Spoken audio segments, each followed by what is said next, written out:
Boys and girls, ladies and gentlemen, welcome back to Magic Ridge. I'm your host, Magic Ridge. Nice to meet you. And today, we have another weekly deck tech for you.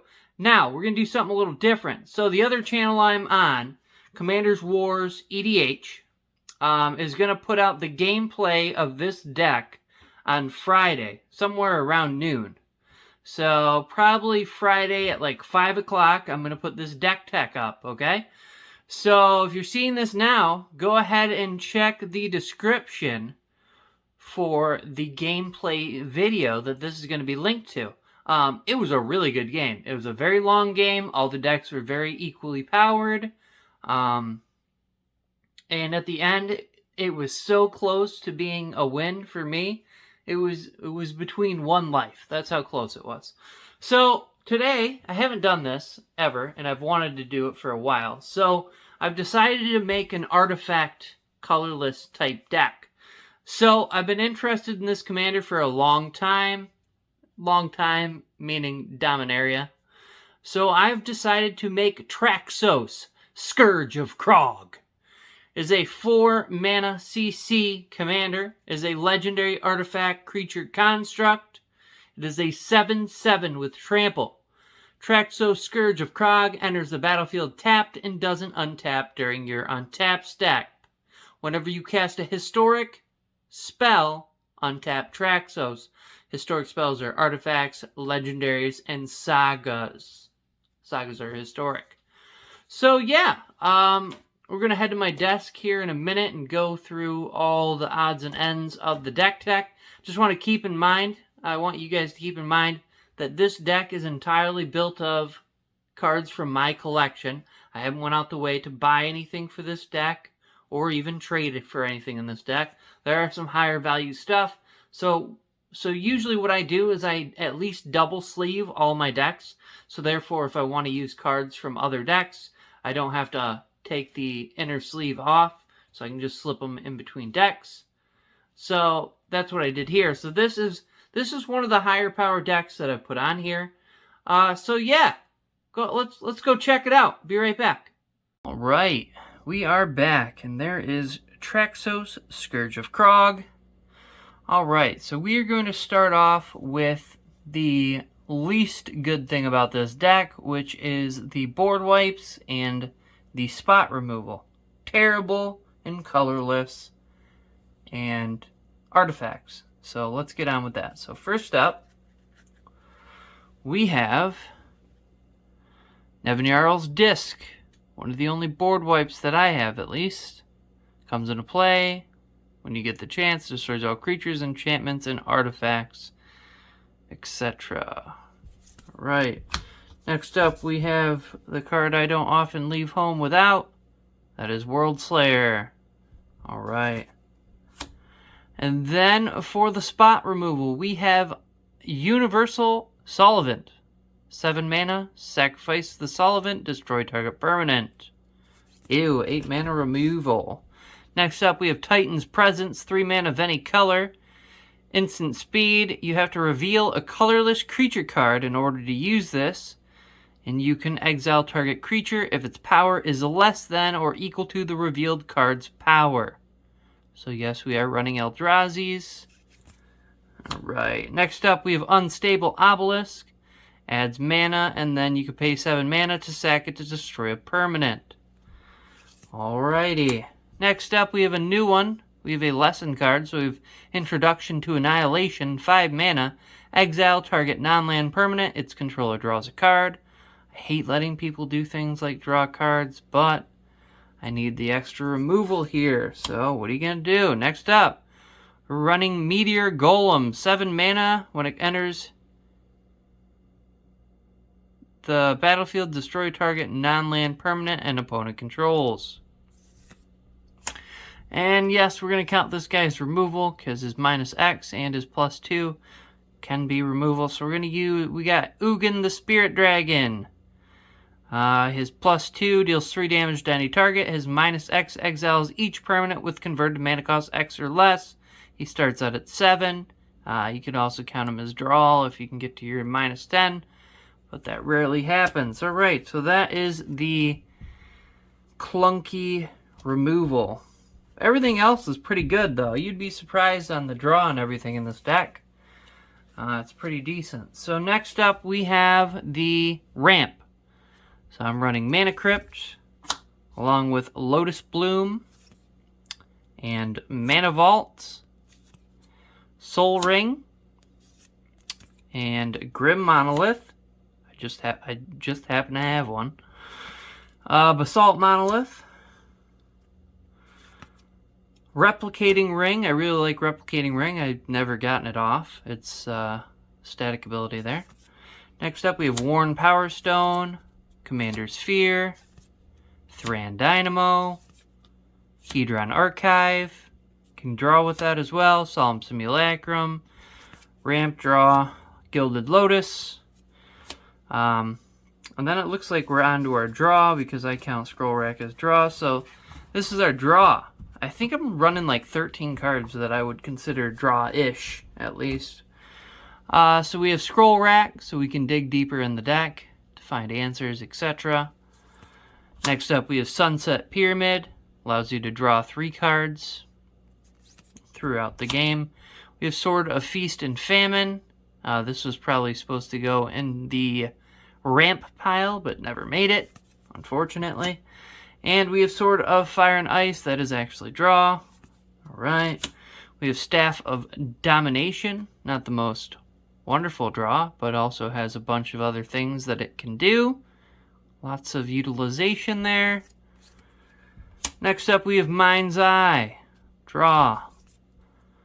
We threw this guy in here. I didn't get to play him, unfortunately. We have Staunch Throne Guard. So we can get the Monarch token out there and get that passed around and get some draw going. Didn't happen, though. This guy. This is probably the MVP of the deck. If you're not running Lore Seeker Stone and Colorless and or single color decks, you don't know what you're missing out on. I probably drew like 6 to 9 cards with this. Maybe even more in like a few turns. Wonderful. Wonderful, wonderful, wonderful. Cost 6 mana. You pay 3 mana to draw 3 cards. Draw 3 in Colorless. This ability only costs 1 more to activate for each card in your hand. So if you had 2 cards, it costs 5 mana to draw 3 cards. Who cares? Pay 9 to draw 3. It's just good. Okay? Just good. Alright, next up we have the Immortal Sun. A little reduction, a little boost, a little Lord action. It does counteract the 1 Planeswalker in the deck. If that happens, that is a bummer. But we do want the additional card draw here and the other stuff. Next up, Staff of Nim, another card that I run in literally every single deck. Get to draw an extra card, gets rid of those pesky elves or goblins or Lord knows what for 1.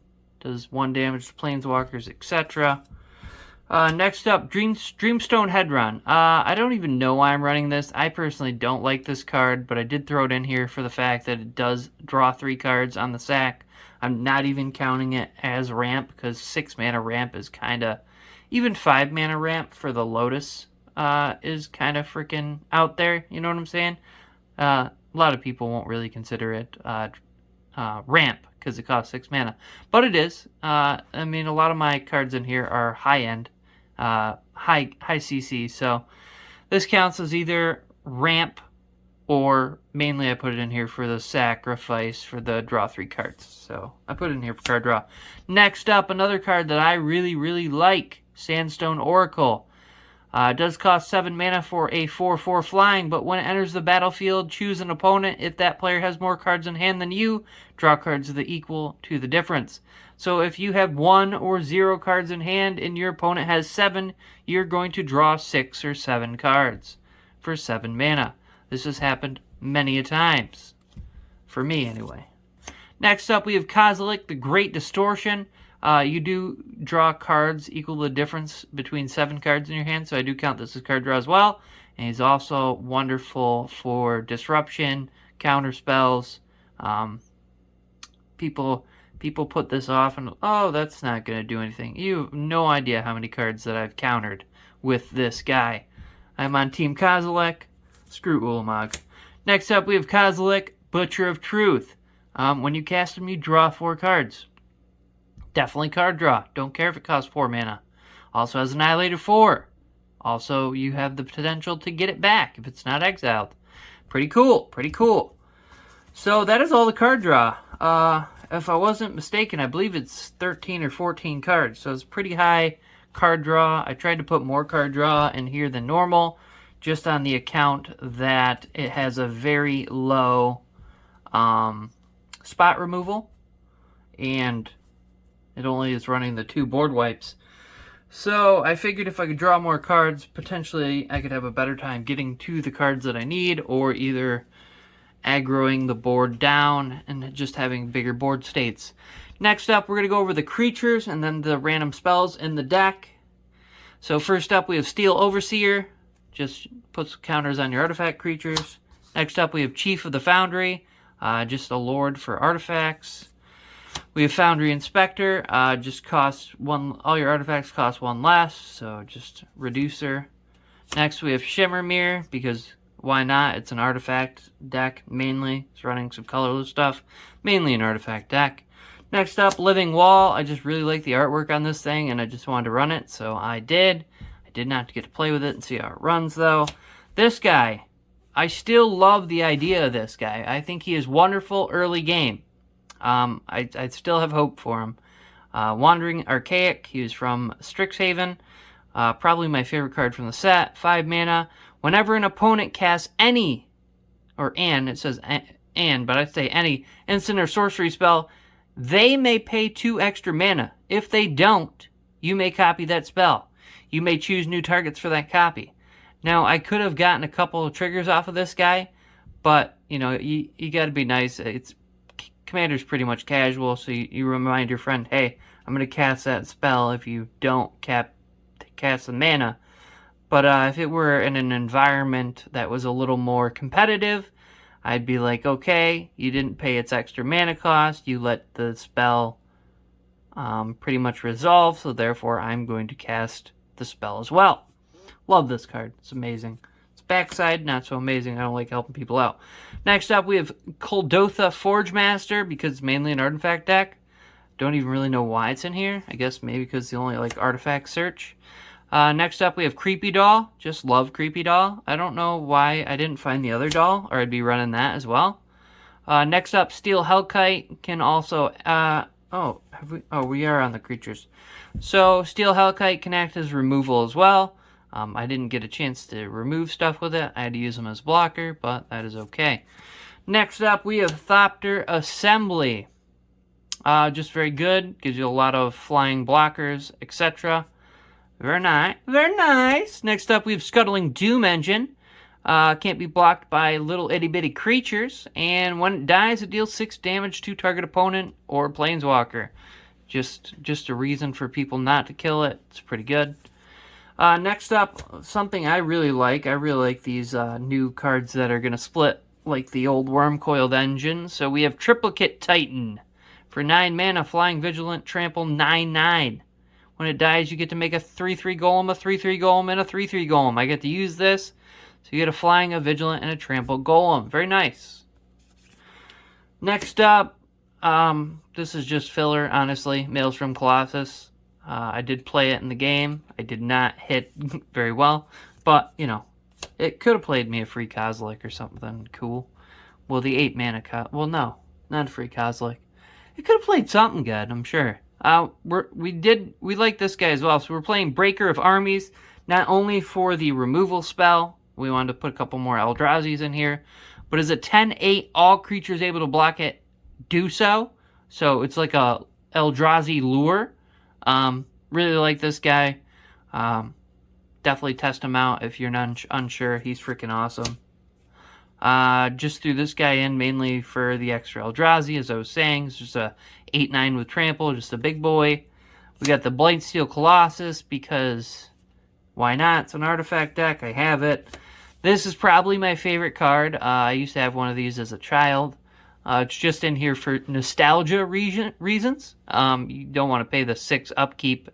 But yeah, mainly it's just in here for the nostalgia. I didn't get to play it though, unfortunately. Next up, we have Stone Coil Serpent for X mana. This is something that's usually used in Standard. I wanted to test it out. I don't think I played it. Next up, so we're going to go on to the spells of the deck, the random stuff and things, okay? So I'm running Sculpting Steel for 3 mana, because why not? You may have Sculpting Steel under the battlefield as a copy of any artifact on the battlefield. Pretty decent. Next up, we're running Sword of Vengeance, +2, +0, first strike, Vigilant Trample, Haste. Mainly, I was after that first strike for a lot of the Eldrazi's and Titans that are very big, to hopefully first strike anything in their way. Did not get that, though. Next up, we have Manifold Key in the Old School border. Yeah, untap another target artifact. So this was like for the Lore Seeker Stone, some of the other artifacts that let you draw, etc., that have to tap to use their ability. I thought I'd use that on this, as well as like some of the Titans, like the Blightsteel, stuff like that, so you can also block with it, etc.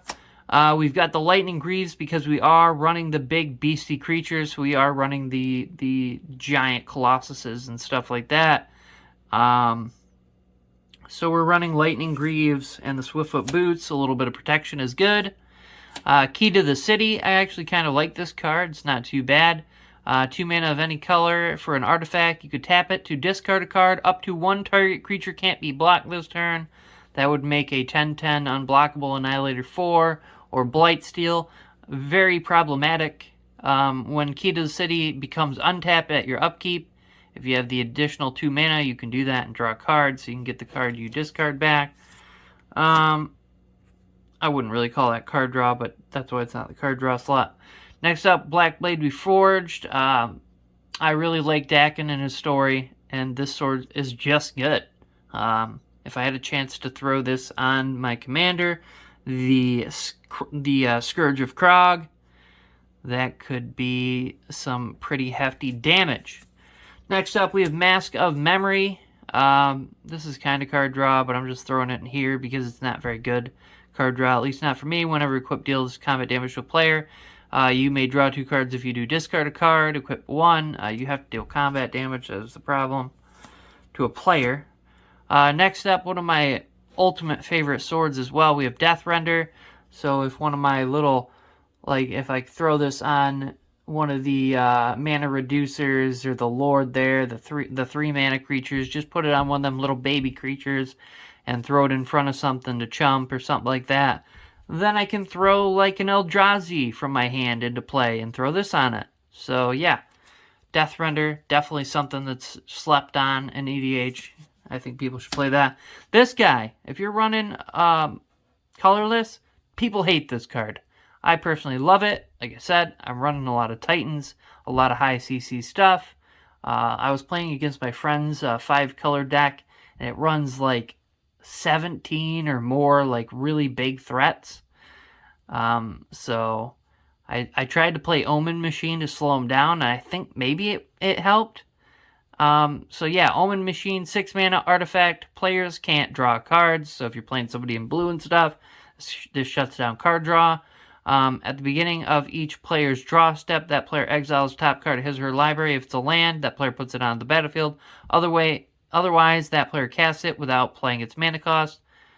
If able, also, once again, like I said, this card is very low on the spot removal and board wipes, stuff like that. So if we can fizzle out and exile other people's interactions, that's great. So this is another reason why I'm running Omen Machine. Next up, we have Ingenuity Engine, just kind of filler. Kind of want to test it out. I don't think I got to. The second artifact, return an artifact from the graveyard, seems pretty legit for 1. You use it multiple times, and it's a 7-mana cascade. I thought it would be pretty cool to test out. I never really got it off, so that is unfortunate. So last up, we have the lands. I don't think any are super important, but we will go through them very quickly. Yeah. If you like this deck, I hope that you could subscribe. I have many other deck techs. We are mid Modern Horizons 2 spoiler season right now, so I also go over all the spoilers of every set. I do deck techs. I have a group of friends that we shoot more YouTube videos. It's called Commander Wars EDH, and we shoot Commander gameplay. So, like I said, with this deck tech is coming out Friday. So if you're seeing this on a Friday, you can go and look in the description, and you could actually go watch the gameplay for the preview on this deck. You could see the debut of the deck on Commander Wars EDH. So yeah, pretty cool. So like I said, I think the other gameplay video is going to come out on Friday somewhere around noon or 1 o'clock. I'll probably launch this at like 5 p.m. So yeah, like I said, I've been trying to get people to do this. So yeah, go ahead and check out Commander Wars EDH. If you see one of the decks I'm running that you're interested in or something like that, come on back and check out a deck tech. Leave me a message if you have any questions. Maybe you'd like me to update the deck tech. Maybe you'd like me to, maybe make it a little more competitive or something like that. Anything like that. Go ahead. Let's, you guys can ask me whatever. So yeah, we're pretty excited. I'm happy to be part of the Magic the Gathering community. My friends' channel and mine, we've got a logo, and my friend is printing us all some t-shirts, so I'll definitely show some of the shirts that we're making. Pretty cool. So yeah, anyway, let's get into the land. So we are running Thespian's Stage because it's just good. It could become a good land, you know what I mean? Next up, we have Dead Ship Reef. Just adds colorless. Like I said, none of these are very specific. I'll stop and talk about something if it's actually important. Next up, we have Blasted Landscape. We have Urza's Mine. This is definitely good for a deck like this if I had the Urza's Tower and Power Plant. I don't believe I own them, or I didn't find them at least. So you definitely want to run Urza's Mine, Tower, and Power Plant in a deck like this. So definitely pick those up. I'm sure they're absolutely cheap AF. Next up, we got the Darksteel Citadel. We have the Exotic Orchard. We have the Calciform Pools. We have the Salt Crush Steppe. We have the Encroaching Waste if you need to pop a land or something. We've got Base Camp. We've got Molten Slag Heap. We've got Crumbling Waste, because what other deck would I run this in? We've got Hall of Oracles. We have Command Beacon, so if the commander tax gets too high on Kroog, I can bring him into my hand from the command zone and cast him for 4 again. Very nice, very good thing to put in commander decks. We have Urza's Factory, can make some little 2/2s if needed. We've got Painted Bluffs. We've got Terrain Generator to pop out 2 lands a turn or so if you have them. We've got Rogue's Passage.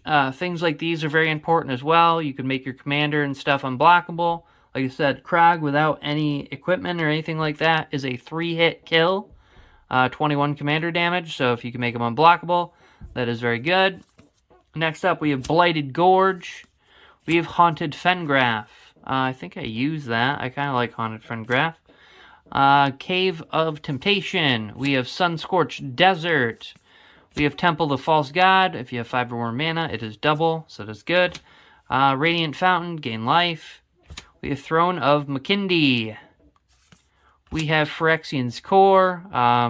You can, if you're blocking and an artifact of yours dies, or your board wipe, you can use this land to gain a little bit of life. I mean, it's only 1 life a turn, but it is pretty decent in that aspect.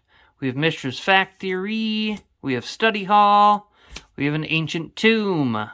We have an Access Tunnel. This one's okay. It's not great in this deck because Kroog is too big and I can't hit Kroog with it, but that is okay. Next up, we have Hostile Desert. It can become a 3/4 if you need a blocker or something like that. If you have a land in the graveyard, which is possible. I think I played a game off screen, and I think my friend Armageddon, so, that's a thing. Next up, we have Blighted Cataract, my bad. Blighted Fen, which I use this. I don't know if you can use this, so let me know in the description below. So I use this during the gameplay, and I use the Sacrifice Blighted Fen for target opponent sacrifices a creature. I'm pretty sure it's a legal play. I did produce the mana with an artifact that produces any color mana. So I didn't produce the mana from like a land or something like that. So I'm pretty sure it's good to go. Yeah, so I did that. That one's pretty cool. Definitely a land that I would include in some sort of land matters deck. If you can produce black mana. Next up, we have Shimmering Garato and Crawling Barrens. This can be a creature as well. So yeah, that is the deck tech. This one is definitely a little more higher power than some of my other deck techs, so I really think you guys will definitely enjoy it a bit more. Draco decided he wants to come out and say hi. So yeah, we're running some hogs in here. Definitely a viable deck. Like I said, I almost won with this deck. It was very, very close. And this deck is definitely lacking in the spot removal. So, like I said, very good for draw. If I had to let you guys know anything, it's definitely pick up a lore stone. What stone? Let's go over it. Definitely pick up and play test Lore Seeker Stone. This was absolutely the MVP of this deck. I just picked it up to playtest in Avacyn, and this thing is a powerhouse. Like I said, even if you have 2 or 3 cards in hand, 5 mana to draw 3 cards is awesome. If you have no cards in hand, this is 3 cards for 3 mana, essentially. Maybe 4 if you have 1 single card. You understand what I'm saying? This thing is amazing. I would pick some up. I don't believe that it's going to go up in value anytime soon, but as a collective, we can raise the value on this card and get it on some deck lists, get it on EDH rec, make sure you put it on tapped out, etc. This is going to become a major staple, I believe. So yeah, definitely go ahead and playtest that. That is the MVP by sure. I definitely drew like 9 or 12 cards off that, which is a huge advantage for me.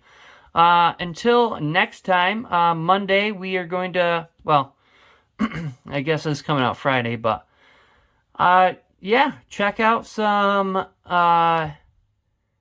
deck tags other than this one. I got some box openings. Oh yeah, and before I go, I have a massive giveaway coming up with the release of Modern Horizons 2. So please subscribe, and this is why.